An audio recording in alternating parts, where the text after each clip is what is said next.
हाँ चदरिया झीनी रे झीनी, राम नाम रस भीनी चदरिया झीनी रे झीनी, चदरिया झीनी रे झीनी, चदरिया झीनी रे झीनी, झीनी झीनी झीनी झीनी झीनी झीनी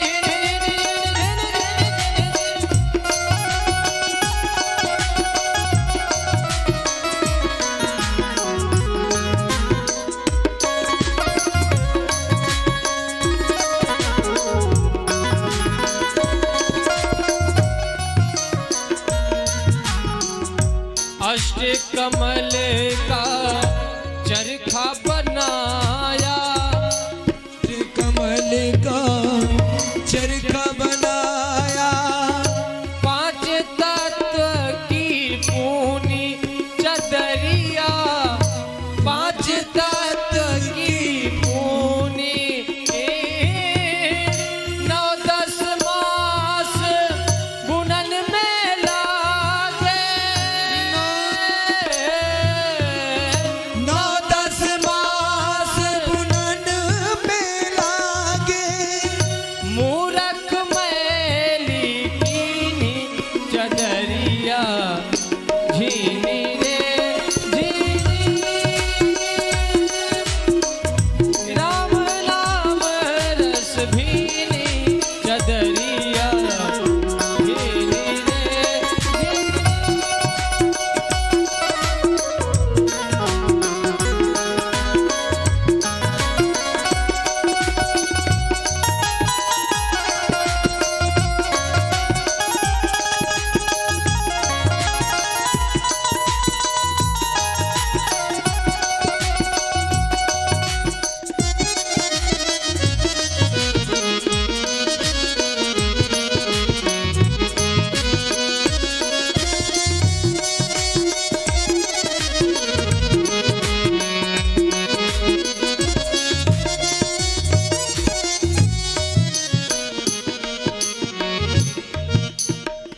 जब मोहि चादर बन घर आयो,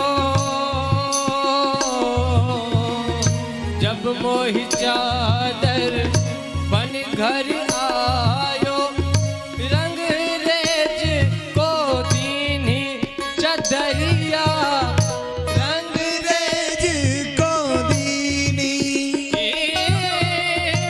ऐसा रंग रंगा रंग रेज ने, ऐसा रंग रंगा रंग रेने, चौकी त्यों कर दीनी चदरिया झीनी रे झीनी, राम नाम रस भीनी चदरिया झीनी रे झीनी,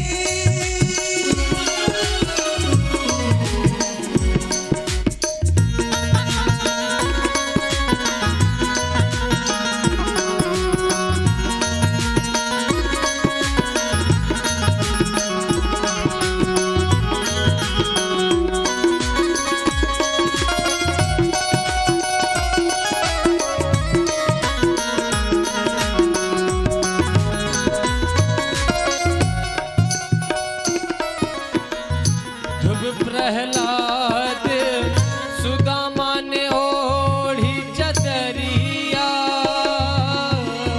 ध्रुव प्रहलाद सुदामा ने ओढ़ी, सुख देव ने निर्मल कीनी चदरिया, सुख देव ने निर्मल कीनी, दास कबीर ने ऐसी ओढ़ी, काश कबीर ने ऐसी ओढ़ी, जो की त्यों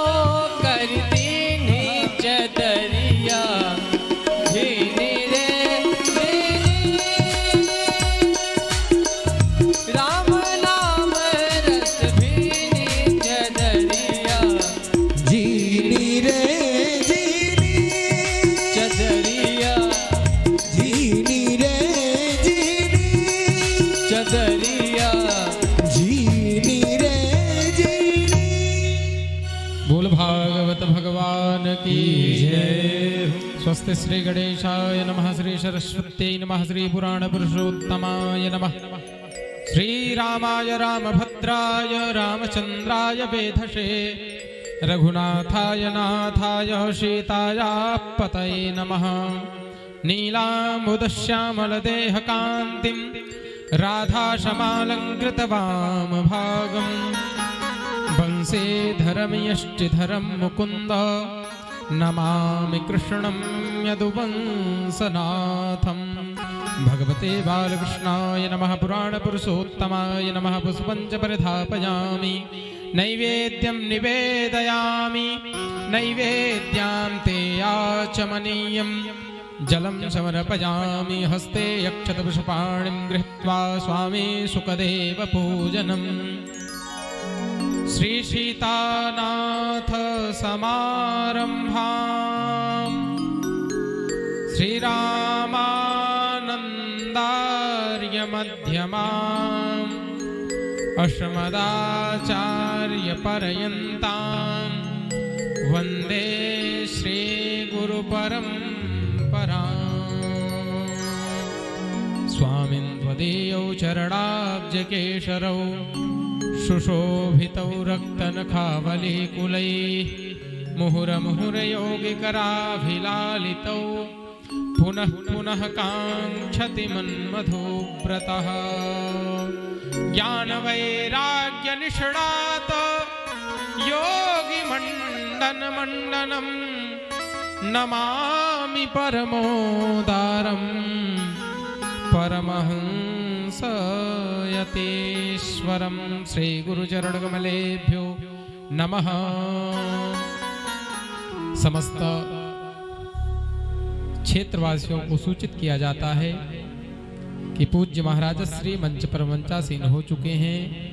आप समस्त भगवत रसिक जन, श्रद्धालुगण, श्रोतागण कथा पांडाल में पहुंच करके पूज्य महाराज श्री के मुखारविंद से कथा श्रवण लाभ प्राप्त करें और भगवान का बहुत धूमधाम से जन्मोत्सव मनाया जाएगा। आप सभी लोग तत्क्षण पधारे पूज्य महाराज श्री।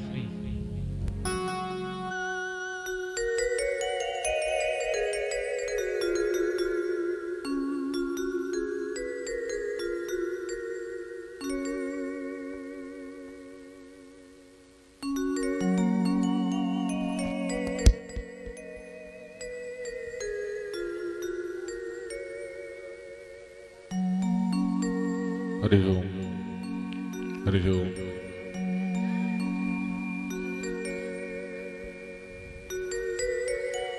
हरि ओम, हरि ओम।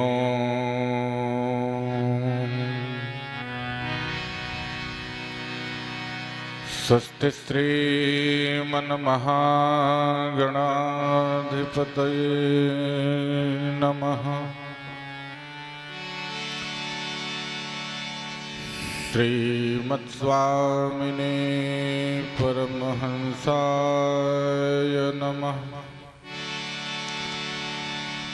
नमः परमहंसास्वादित चरण कमल चिन्मकरंदाय, भक्तजनमानस निवासाय श्रीमद्राय।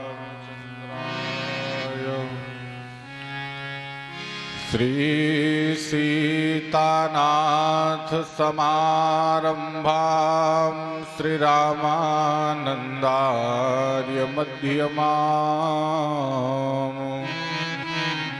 अस्मदाचार्य पर्यन्तां वन्दे श्री गुरुपरम्पराम्।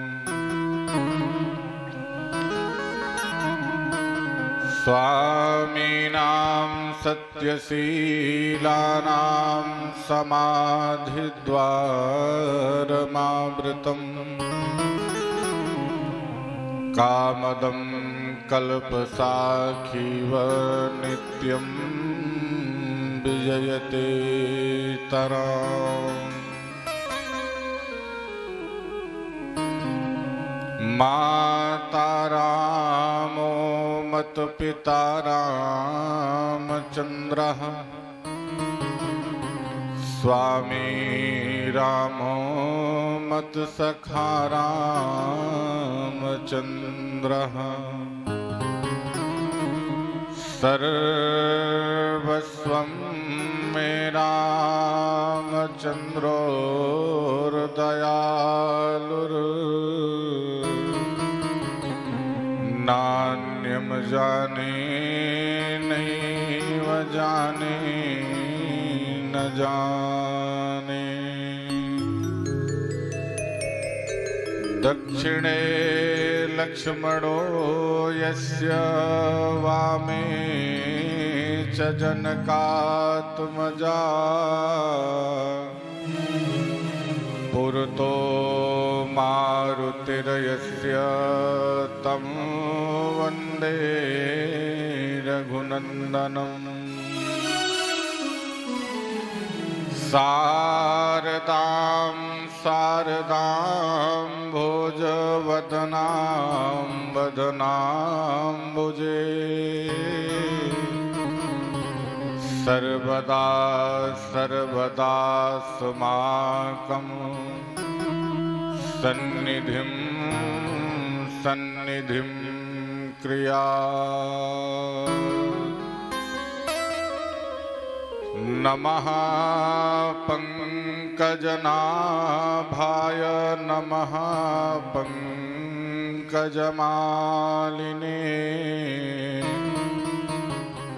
नमः पंकजनेत्राय नमस्ते पंकजांग्रये।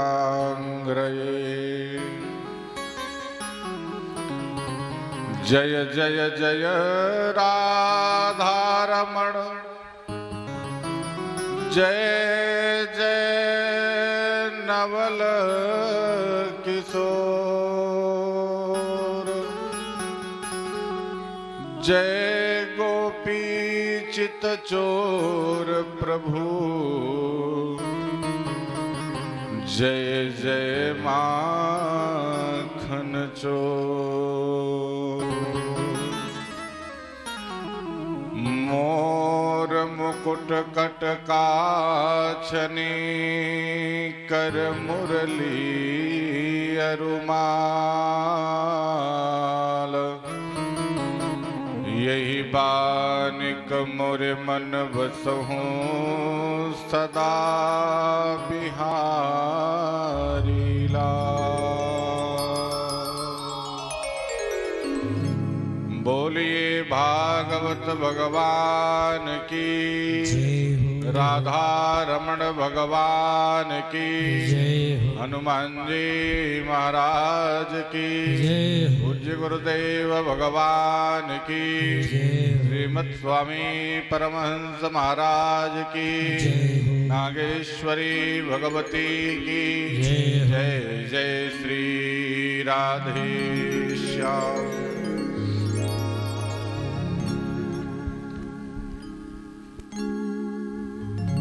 परम मंगलमय परात्पर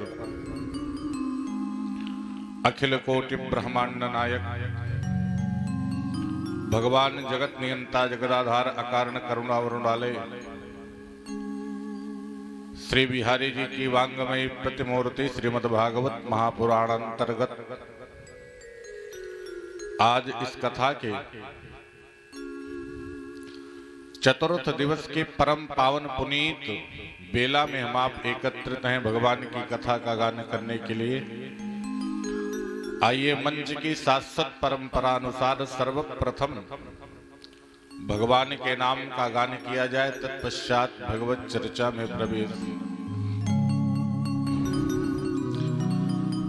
हरे कृष्ण गोविंद गोपाल गाते चलो, कृष्ण गोविंद गोपाल गाते चलो, कृष्ण गोविंद गोपाल गाते चलो। अपनी मुक्ति का साधन बनाते चलो, अपनी मुक्ति का साधन बनाते चलो। कृष्ण गोविंद गोपाल गाते चलो, कृष्ण गोविंद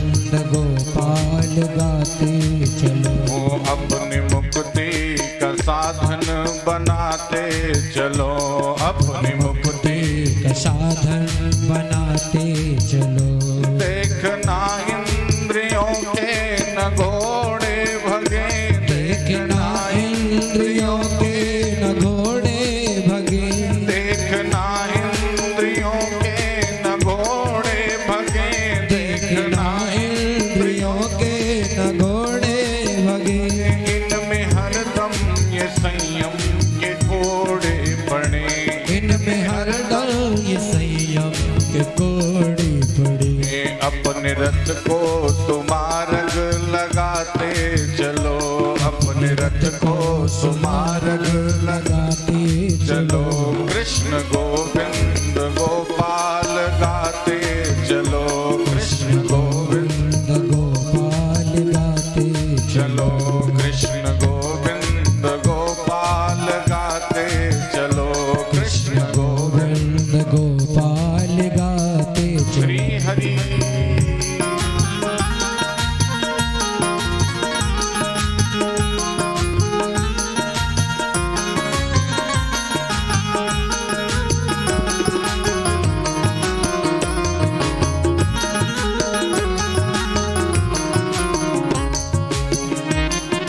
हे माधव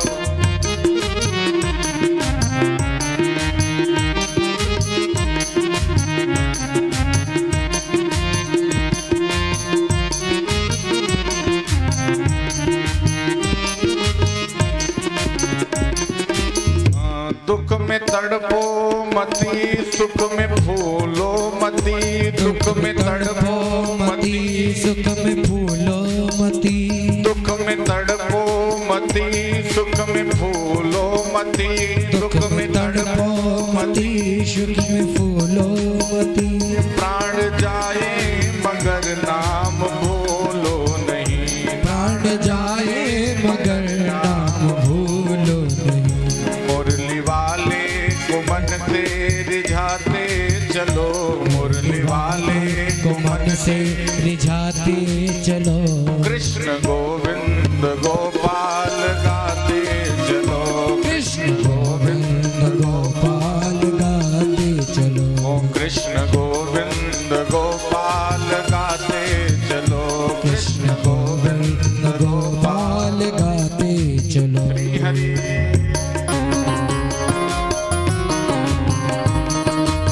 राधा रमण भगवान की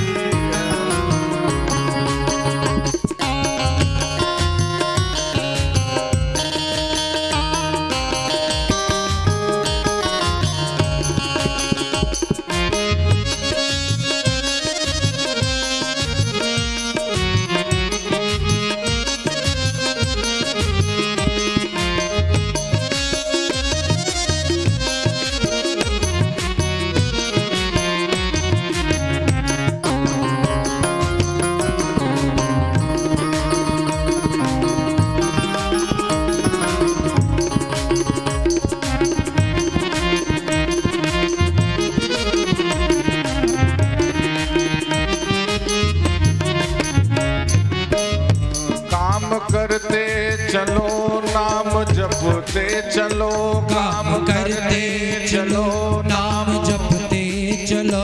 काम करते चलो, नाम जपते चलो, काम करते चलो, नाम जपते चलो। हर समय कृष्ण का ध्यान करते चलो, हर समय कृष्ण का ध्यान धरते चलो।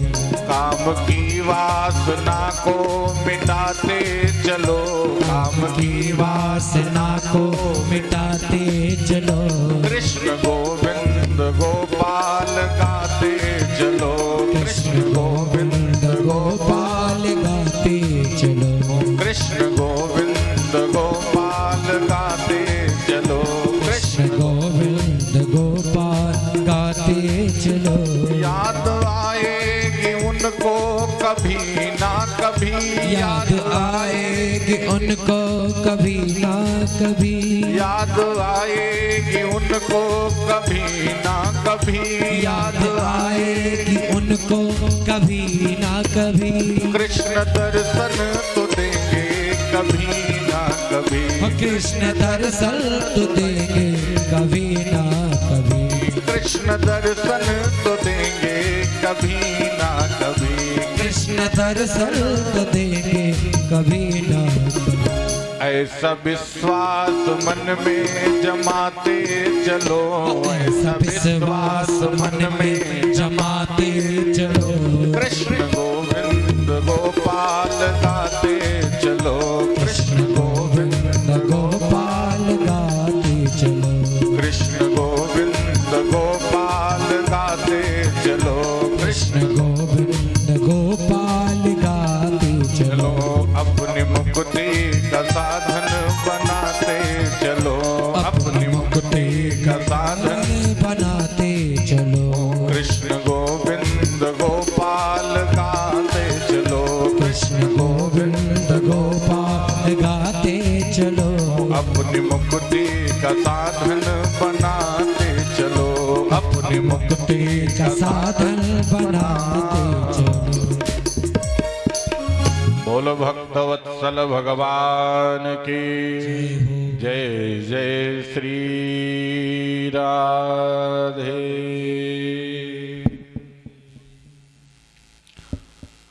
धर्मं भजस्व सततं त्यज लोक धर्मान्।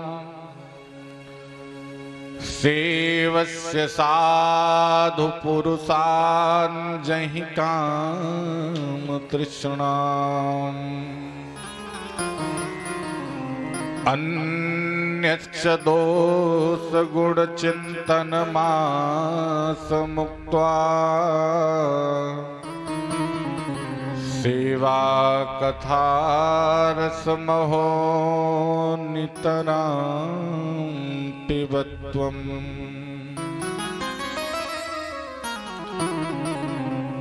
महर्षि श्री वेद व्यास जी ने अपने इस पावन संहिता पावन सदग्रंथ में लिखा कि संसार में जब हम आप जन्म लेते हैं तो जन्म लेने के बाद संसार में ऐसा कौन सा कर्म किया जाए, कौन सा ऐसा धर्म किया जाए कि जिससे हमारी सदगति हो जाए। व्यास जी ने लिख दिया कि धर्मम भजस्व सततम त्यज लोक धर्मान। यदि मानव मात्र अपना कल्याण चाहे और मानव मात्र को अपना कल्याण करना हो तो केवल संसार के जो लौकिक धर्म हैं उन लौकिक धर्मों को त्यज करके त्याग करके और जिस दिन प्राणी मात्र शास्त्रबद्ध धर्म को अपना लेगा उसी दिन जीव मात्र का कल्याण हो जाएगा। लौकिक धर्म का मतलब होता है कि जिस धर्म को हम लोग अपनी मतानुसार करने लग जाते हैं, जिस धर्म को हम लोग अपने अनुसार करने लग जाएं उसी का नाम है लौकिक धर्म। इसलिए हम आप जितने धर्म करें जो शास्त्रबद्ध हों, जो शास्त्र में लिख दिए गए हों कि इन धर्मों को ऐसे करना चाहिए, भगवान का स्तवन भगवान का पूजन ऐसे करना चाहिए, तो जीव मात्र को भगवान का पूजन और भगवान का भजन वैसे करना चाहिए। तभी संसार में प्राणी मात्र की मुक्ति संभव है। नहीं तो हम लोग महाराज अपनी मनमुखी भक्ति करने लगते हैं। एक हमारे बड़े अच्छे मित्र थे। अब लौकिक धर्म देखना, उनके यहाँ जब विवाह होता था त्रिपाठी जी, तो अभी तक कुछ दिन पूर्व तक उनके यहाँ की परंपरा चली, जब किसी बेटी का विवाह तय होता तो घर की जितनी बिल्लियां रहती थी सब लोग बिल्ली को पकड़ते और एक किसी पात्र के नीचे बिल्लियों को ढांकते थे। मानते थे कि हमारे जो है हमारे यहाँ की परंपरा है, पूर्व काल से पूर्वजों ने बनाई है, सो इसको करना हमारा धर्म है, उसी को करते थे। तो एक हमारे जो मित्र हैं वो बहुत अच्छे आचार्य हुए, आश्रम से ही पढ़े, तो उन्होंने अपने जो पूर्वज थे बाबा जी थे, बहुत वृद्ध थे उस परिवार में, उनसे पूछा बाबा ये परंपरा कब से चली? तो उन्होंने बताया बात ऐसी है भैया कि पहले के समय में जब शादी विवाह होते थे तो इतनी लाइट की, जनरेटर की, उजाले की व्यवस्था होती नहीं थी, तो दूध दही जो रखा जाता था वो बिल्लियां खराब कर देती थी, पी लेती थी, ढकेल देती, जो भी होता था। तो इसलिए अब दूध और दही को बिल्लियों से बचाने के लिए पहले के लोग बिल्ली को ढांक देते थे। अब वो परंपरा अभी तक महाराज चली आई। बिल्ली को पहले जब लड़की का विवाह नहीं होता तो गांव भर की बिल्लियां ढांकी जाती, उसके बाद विवाह होता था। बोलो राधे राधे। ये धर्म क्या है? ये लौकिक धर्म है, इसको हम अपने मतानुसार कर रहे हैं। अब ये कहीं शास्त्र में आपको नहीं मिलेगा। इसलिए जब ऐसे हम धर्म को करने लगेंगे तो हमारा कल्याण कहां से होगा भाई? अब वो भी तो जीव है, और जीव को आप पात्र के नीचे ढांक रहे हो तो कैसे आपका कल्याण होगा? इसलिए शास्त्रवत जो विवेचन धर्म का हो, उन्हीं धर्मों को जीव मात्र को करना चाहिए। और वो शास्त्रवत विवेचन धर्म ये है कि सेवस्य साधु पुरुषान जहि काम तृष्णाम, परमात्मा का और साधु पुरुषों का सम्मान जब जीव मात्र करेगा, किसी अच्छे आचार्य के, किसी अच्छे गुरु के शरण में रहेगा, और वो सन्मार्ग गुरु जब प्रशस्त करता रहेगा कि ये कार्य ऐसे होना चाहिए, तो जीव का सर्वथा कल्याण हो जाएगा, इसमें संशय नहीं है। इसलिए जीवन में लौकिक धर्मों को त्यज करके और पारलौकिक धर्मों को, शास्त्रगत धर्मों को अपनाना ही जीवों का कर्तव्य होना चाहिए। जैसे त्वष्टा महात्मा ने राजन यज्ञ किया, और उस यज्ञ में जब आहुति दे रहे थे त्वष्टा महात्मा, तो इंद्र सत्रो विवर्धस्व माचिरम जहि विद विषम, उसमें जब आहुति वो देने लगे तो उनके द्वारा मंत्रों की एक मात्रा की त्रुटि हुई थी, जिससे वृत्तासुर नामक दैत्य उत्पन्न हो गया। जिस वृत्तासुर का वध इंद्र ने दधीच महात्मा के बने हुए अस्थियों के द्वारा, वज्र के द्वारा किया।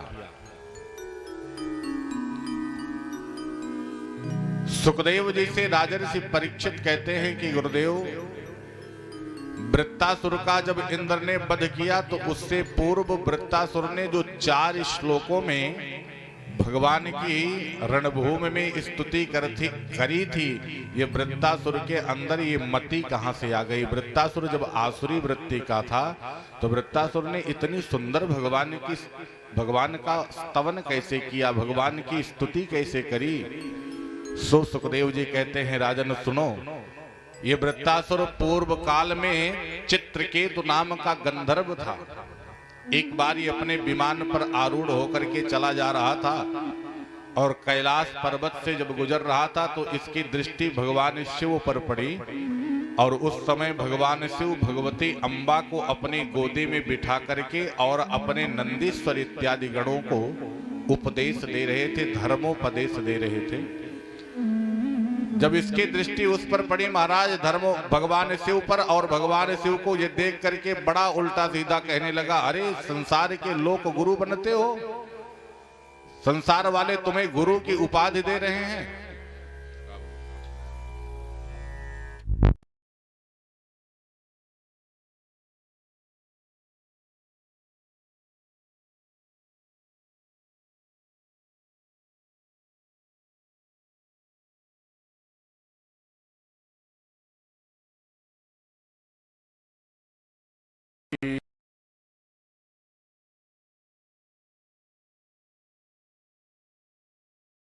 गोविंद राधे जय राधे राधे गोविंद गोविंद राधे जय राधे राधे गोविंद गोविंद राधे राधे जय राधे राधे गोविंद राधे गोपाल राधे गोविंद राधे गोपाल राधे गोपाल राधे राधे गो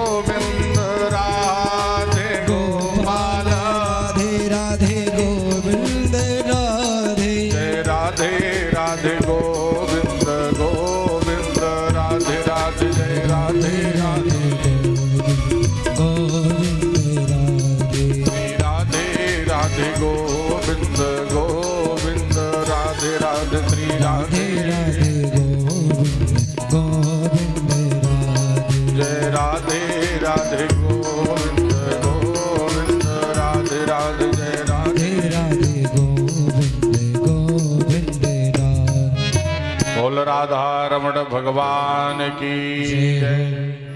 चित्ररथ गंधर्व चित्रकेतु गंधर्व जब अपने विमान पर विमानारूढ़ होकर के गया, कैलाश पर्वत से गुजरने लगा, तो इसकी दृष्टि जब भगवान शिव पर पड़ी, भगवती अम्बा को गोदी में बिठा करके भगवान शिव अपने नंदीश्वर इत्यादि गणों को दिव्य धर्मोपदेश दे रहे थे। और तब तो ऐसा दृश्य देख करके इसके मन में भगवान शिव के प्रति और भगवती के प्रति विकार उत्पन्न भया, और ये भगवान शिव को बड़ा उल्टा सीधा कहने लगा, तुम लोक की गुरु बनते हो? ऐसा लोक गुरु साक्षात धर्मम वक्ता शरीरिणाम आस्ते मुख्या सभायाम वै मिथुनी भूय भार्यया। तुम लोग धर्म गुरु बनते हो और धर्म गुरु अपने आप को कहलाते हो, लोगों के मध्य में बैठ करके धर्मोपदेश ऐसे कर रहे हो कि मिथुनी भूय भार्यया। तुम अपनी गोदी में पार्वती को बिठा करके और तुम लोगों को अपने उपदेश दे रहे हो, ऐसा उपदेश किस काम का? और जैसे महाराज भगवान शिव को बड़ा उल्टा सीधा ये कहने लगा, तब तो भगवान शिव तो कुछ नहीं बोले, शिव जी शांत रहे। लेकिन भगवती अम्बा को क्रोध आया और भगवती अंबिका क्रोध में आकर के कहती है, अरे मूर्ख, तेरी जो मति है वो मेरे ऊपर पापमय पड़ रही है, मुझे देख करके तेरे हृदय में विकार उत्पन्न हो रहा है। जा, मैं तुझे शाप देती हूँ, तू राक्षस बन जा, भयंकर राक्षस की योनि तुझे प्राप्त हो। तब तो महाराज ये भगवती अम्बा के पांवों को पकड़ करके बैठ गया, ना मैया, मुझे इतना भीषण आप शाप मत दीजिए, इस शाप से मैं मुक्त कैसे हो पाऊंगा? सो तो भगवती अम्बा ने कहा कि भैया चित्रकेतु, मैंने जो तुझे श्राप दिया है, ये श्राप तो एकदम फलीभूत होगा, लेकिन आशीर्वचन भी मेरा तेरे साथ है कि तेरी जो ये मति है, ये राक्षस योनि में भी तेरा साथ नहीं छोड़ेगी, तेरे साथ रहेगी। और उस राक्षस योनि में भी जब तेरा अंतिम समय आएगा तो तुझे भगवान के दर्शन होंगे और तू भगवान की दिव्य स्तुति करके भगवान के परम धाम चला जाएगा। वही चित्रकेतु नाम का गंधर्व भगवती के शाप से वृत्तासुर नामक दैत्य बना और इंद्र के उस वज्र में इसे भगवान का दर्शन हुआ। 4 श्लोकों में ये भगवान की स्तुति करके भगवान के परम धाम का गामी बन गया। अब सुखदेव जी से पुनः महाराज परीक्षित कहते हैं कि गुरुदेव बड़ी कृपा करी, सुंदर सुंदर दृष्टांतों को आप बता करके, लेकिन अब मेरे मन में एक और प्रश्न उठ रहा है महाराज। इस संसार में भगवान को समदर्शी कहा जाता है? सुखदेव जी ने कहा हाँ कहा जाता है भैया। कहा महाराज जब भगवान को समदर्शी कहा जाता है तो समा प्रिया सुहृद ब्रह्मन भूतानाम भगवान स्वयं। जब भगवान को समदर्शी कहा जाता है तो भगवान फिर दैत्यों को मारते क्यों हैं और देवताओं को भगवान बचाते क्यों हैं? भगवान को समता से दृष्टि रखना चाहिए फिर ना।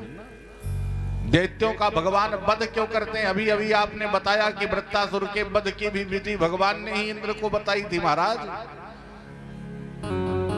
इसके पूर्व आपने बताया था कि हिरण्याक्ष का वध करने के लिए भगवान नारायण ने 12 अवतार धारण किया था।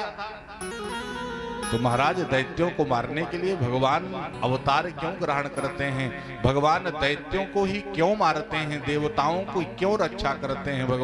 भगवान को समदर्शी कहा जाता है तो सब दृष्टि रखना चाहिए ना। सुखदेव जी कहते हैं राजन, जो तुम प्रश्न आज मुझसे कर रहे हो, यही प्रश्न एक बार देवर से नारद से तुम्हारे दादा युधिष्ठिर जी ने किया था। बात उस समय की है कि जब तुम्हारे दादा युधिष्ठिर जी हस्तिनापुर में राजसूय यज्ञ कर रहे थे और उस यज्ञ में सबसे पहले पूजा की अधिकारी की जब घोषणा हुई तो भगवान वासुदेव कृष्ण की हुई।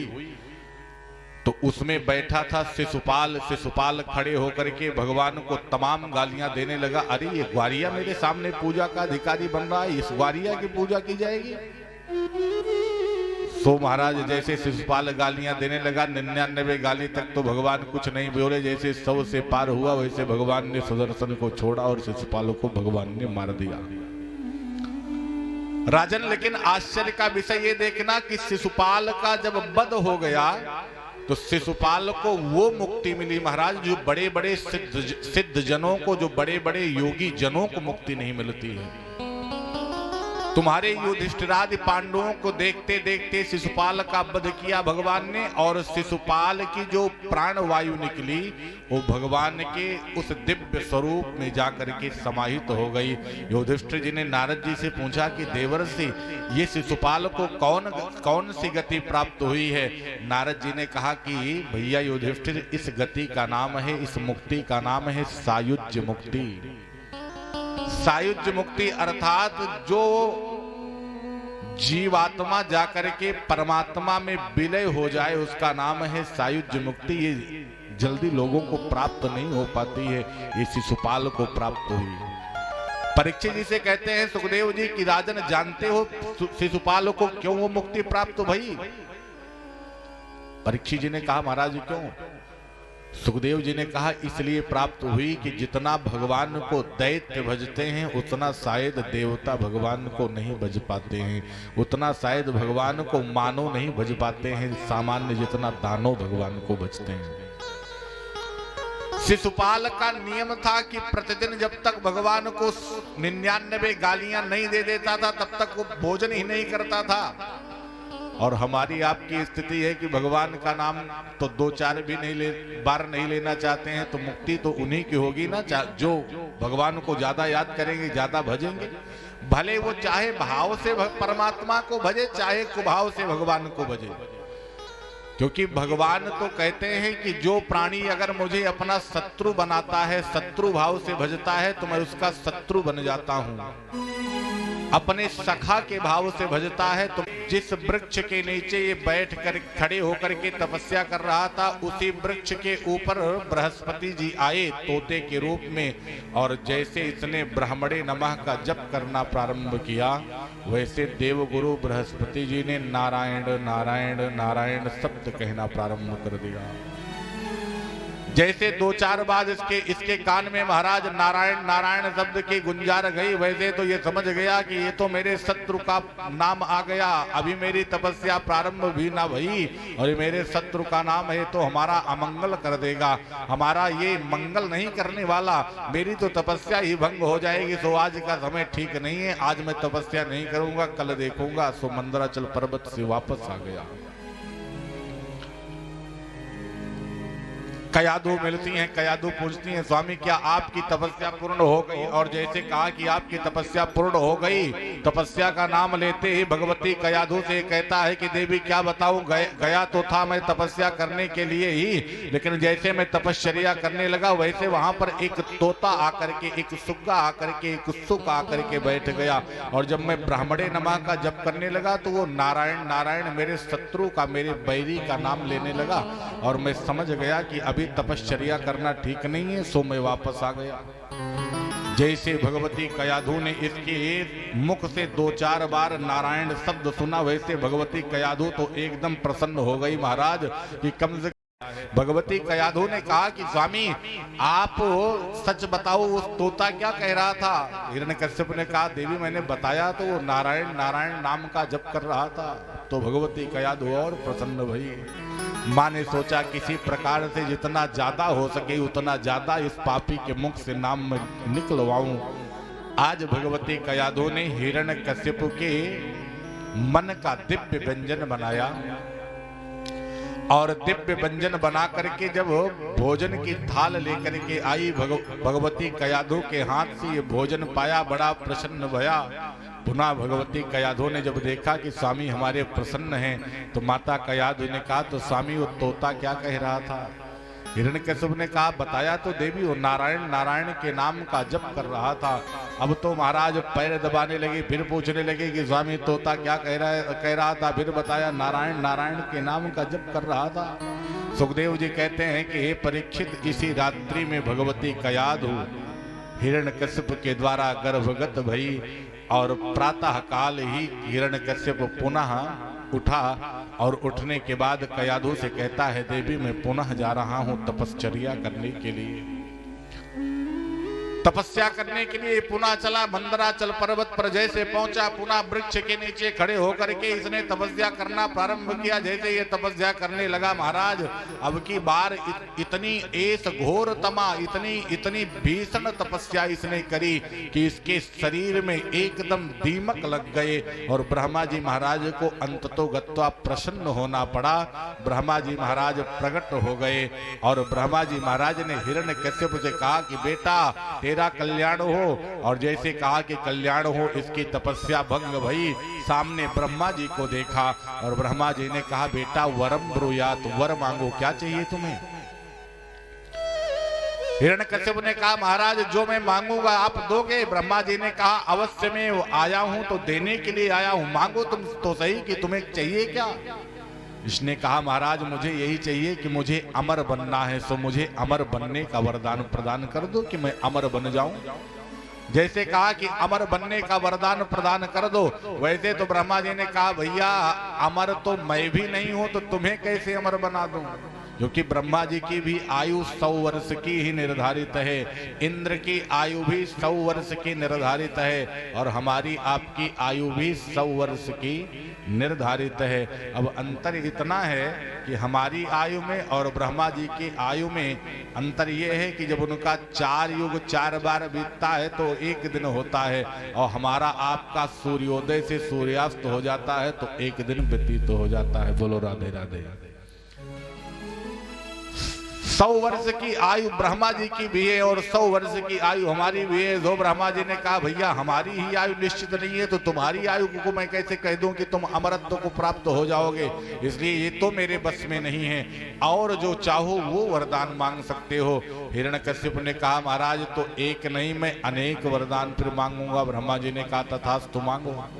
सो इसने कहा, महाराज तो सुनो। अब इसने मांगना प्रारंभ किया। कहा, महाराज पहला वरदान दीजिए कि ना मैं दिन में मरूं न रात में मरूं। ब्रह्मा जी ने कहा, तथास्तु नर जनी न दिवाकरा। महाराज मुझे दूसरा वरदान दीजिए कि ना मैं अस्त्र से मरूं न शस्त्र से मरूं। ब्रह्मा जी ने कहा, तथास्तु। कहा तीसरा, कहा महाराज आपके बनाए हुए 12 महीनों में मैं किसी महीनों में न मरूं। ब्रह्मा जी ने कहा, तथास्तु। कहा, ना महाराज मैं पृथ्वी पर मरूं न आकाश में मरूं। ब्रह्मा जी ने कहा, तथास्तु। कहा, न रजनी न दिवाकरा न दिन रात। ब्रह्मा जी ने कहा, तथास्तु। कहा, महाराज न पशु से मरूं न मानव से मरूं। ब्रह्मा जी ने कहा, तथास्तु। अब जितने इसको जहां से भी मृत्यु का भय था सारे वरदानों को मांग लिया। महाराज मैं यहां से न मरूं। ब्रह्मा जी ने कहा, तथास्तु। तेरे सारे वचन सत्य हों।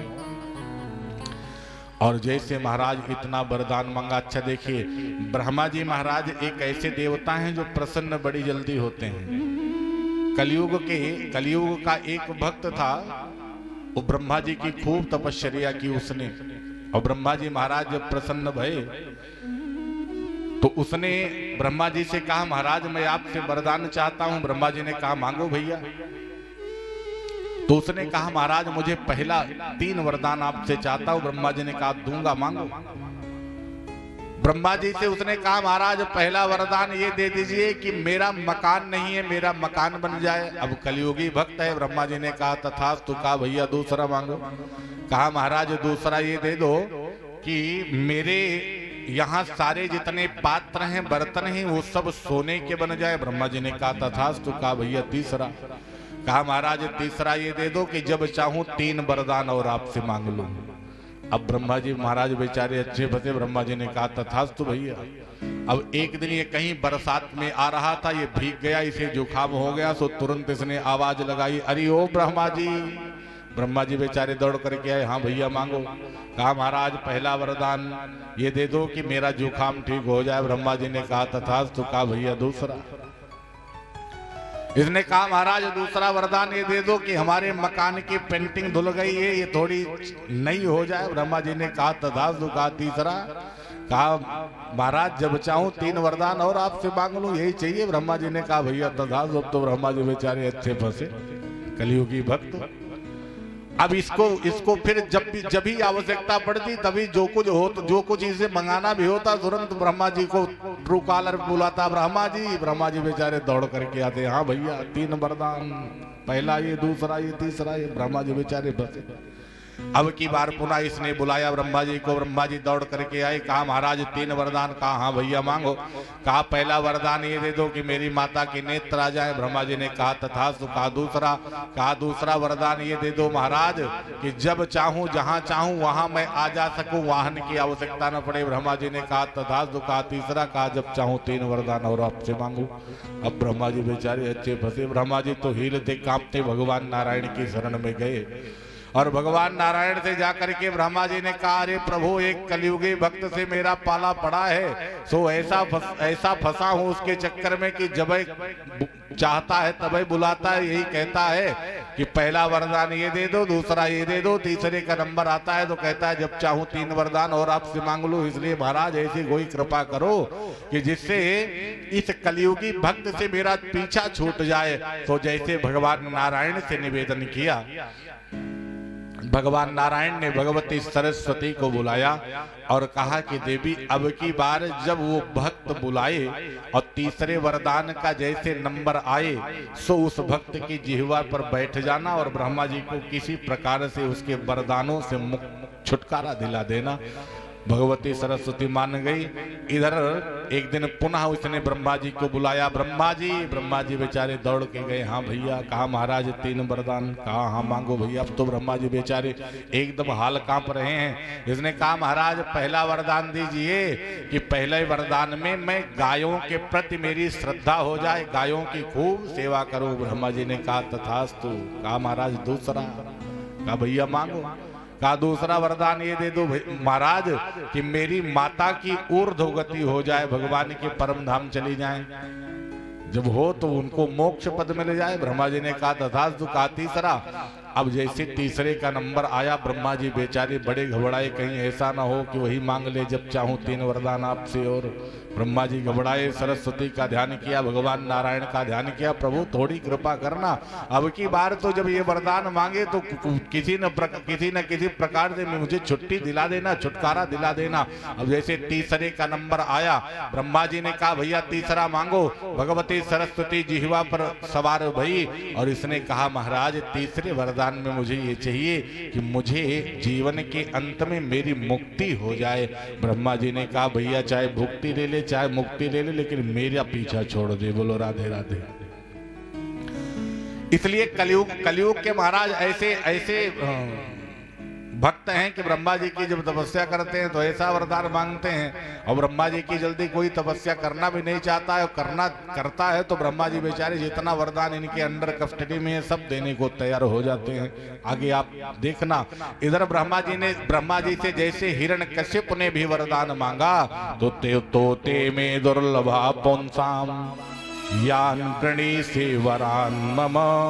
जैसे एक नहीं अनेक वरदान इसने मांगे, सबको ब्रह्मा जी ने तथास्तु कह दिया। अब तो महाराज ये तपश्चर्या करके जैसे वापस आया वैसे माँ भैष्ट विबुध श्रेष्ठा सर्वेशाम भद्रमस्तु में अपने समस्त लोकों से मिला और लोगों से मिलता है, लेकिन भगवती कयाधु कहीं न दिखाई पड़ी, क्योंकि जब ये गया था तो भगवती कयाधु उदरस्थ और गर्भस्थ थी। भगवती कयाधु के गर्भ से जो बहुत तेज निकलने लगा जिससे देवताओं को घबराहट भई। इंद्र ने हिरण्यकश्यप के राज्य में आक्रमण किया और कयाधु को हठात अपने स्वर्ग ले जाने लगे। रास्ते में नारद जी इंद्र को मना करते हैं, भैया इंद्र जिस कयाधु के गर्भ शिशु से तुम्हें स्पृहा हो रही है, तुम्हें जलन हो रही है, वास्तव में ये कोई दैत्य नहीं है बल्कि है तो ये दैत्य का ही तेज, हिरण्यकशिपु का तेज इसके उदर में पल रहा है, लेकिन ये भगवान का परम लाडला भक्त प्रहलाद आ रहा है, इसलिए इसे मैं ले जाने नहीं दूंगा। और ब्रह्मा जी ने नारद जी ने माता कयाधु को अपने आश्रम पर, अपने कुटिया पर ले जाकर के रख लिया था। भगवती कयाधु के द्वारा कालांतर में प्रहलाद जी महाराज का जन्म हुआ था और प्रहलाद जी महाराज को प्रथम शिक्षा का उपदेश देवर्षि नारद जी ने किया था। ये महाराज वापस आया पूरे राज्य में सबसे तो इसका मिलन हुआ, लेकिन कयाधु न दिखाई पड़ी। सो लोगों के द्वारा पता चला कि कयाधु तो नारद जी के पास में है। नारद जी के पास में गया और नारद जी के पास कयाधु के सहित अपने बेटी को भी लेकर के, प्रहलाद को लेकर के आया। यद्यपि कि प्रहलाद जी 4 भाई थे, प्रहलाद, अनुहलाद और संहलाद और आह्लाद, ये 4 भाई प्रहलाद जी थे, जिसमें प्रहलाद जी सबसे छोटे थे। और छोटे थे इसलिए हिरण्यकश्यप प्रहलाद से ही ज्यादा स्नेह और प्रेम करता था। भगवती कयाधु को लेकर के वापस आया और इधर जितने देवता थे सारे देवताओं को इसने बंदी बना लिया। वरुण देवता को इसने अपने राज्य में पानी भरने के लिए लगा दिया। शनि इत्यादि राहु केतु जितने ग्रह थे सबको महाराज अपने अपने राज्य में सबका कार्य इसने निर्धारित कर दिया कि तुम्हें भला कार्य करना है, तुम्हें भला कार्य करना है।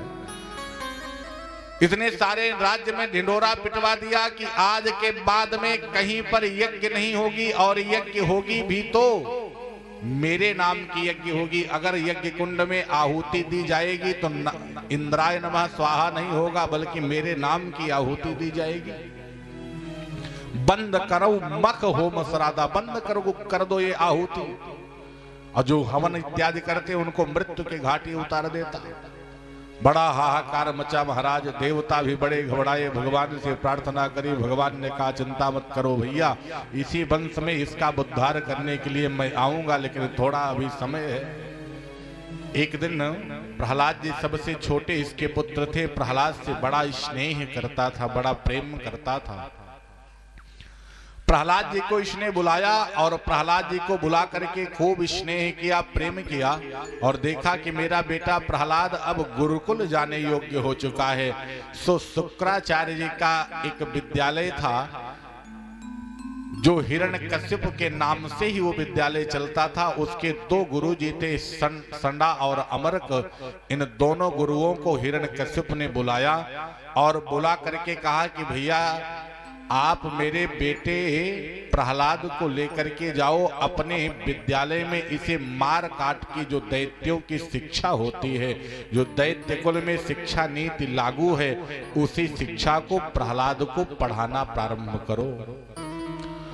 संडा और अमरक दोनों गुरुजी प्रहलाद जी महाराज को लेकर के अपने विद्यालय में गए और विद्यालय में प्रहलाद जी महाराज को दिव्य शिक्षा पढ़ाने लगे।